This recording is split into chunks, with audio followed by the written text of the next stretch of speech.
যে 2021 সালে নন্দীগ্রামে নাকি তার উপরে প্রাণঘাতী হামলা চালিয়েছিল, তার পায়ে আক্রমণ করেছিল, তিনি মরে যেতে পারতেন, পায়ে প্লাস্টার করে তিনি ভোটটা চাইলেন, ভোটের রেজাল্ট হয়ে গেল, প্লাস্টার খুলে গেল, সেটাও বলছি না। কিন্তু আমার রাজ্যের মুখ্যমন্ত্রীকে কে হামলা করলো সেটাই তো আমাদের জানার দরকার একটু ভাই। সেখানে এখনো শাস্তি পেল না ভাই, তাকে চিনতেই পারলাম না। একটা গেল, দ্বিতীয় উনি বললেন, উদাহরণগুলো দিচ্ছি, শেষ উদাহরণ দিলে বুঝতে পারবেন।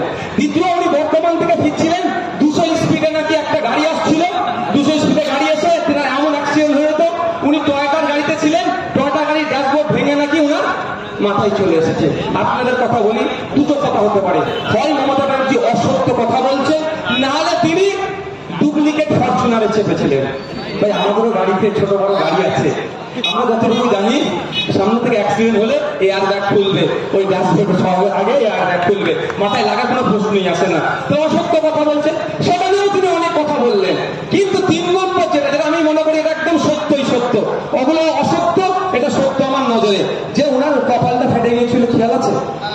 কপালটা ফেটে গিয়েছিল, খুব দুঃখ আমাকেও লেগেছে, রক্ত নামতে গড়িয়ে তিনি পিজি হসপিটালে ট্রিটমেন্ট করলেন। আপনাদের জানিয়ে রাখা দরকার, জেড প্লাস সিকিউরিটি নিয়ে ঘুরলে তার সাথে সবসময় মেডিকেল টিম থাকে, মেডিকেল টিম থাকবে। তাহলে মমতা ব্যানার্জির বাড়ি থেকে পিজি হসপিটাল পর্যন্ত আসলো, একটু মুছে একটা ফার্স্ট এড করতে পারতো না? এক নম্বর কথা। দ্বিতীয় কথা হচ্ছে, তিনি বলছেন ডাক্তার কি বলছেন ওই বিষয়ে দেখে মমতা ব্যানার্জি মুখ খোলে না।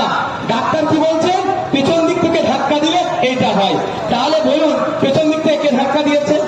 আমার পিএসও এখানে দাঁড়িয়ে আছে। এবার তো আমার যদি আমার বাড়ির মধ্যে পিএসও যায় না, স্বাভাবিকভাবে ধরে নিচ্ছি মমতা ব্যানার্জির বাড়িতে পিএসও যায় না, দুটো হতে পারে, পিএসও ধাক্কা মেরেছে বা পিএসও দেখতে পায় না কেউ ধাক্কা মেরেছে।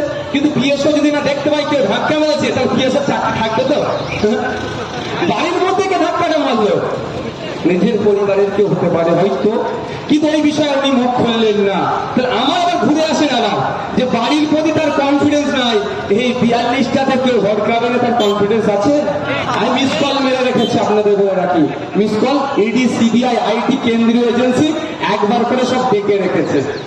এবার দরকার পড়লে ফুল কল করবে, বলে চলাই, নাহলে জেলের ভাত খা। তাহলে তাদেরকে ভোটটা দিয়ে আমাদের লাভ কি ভাই?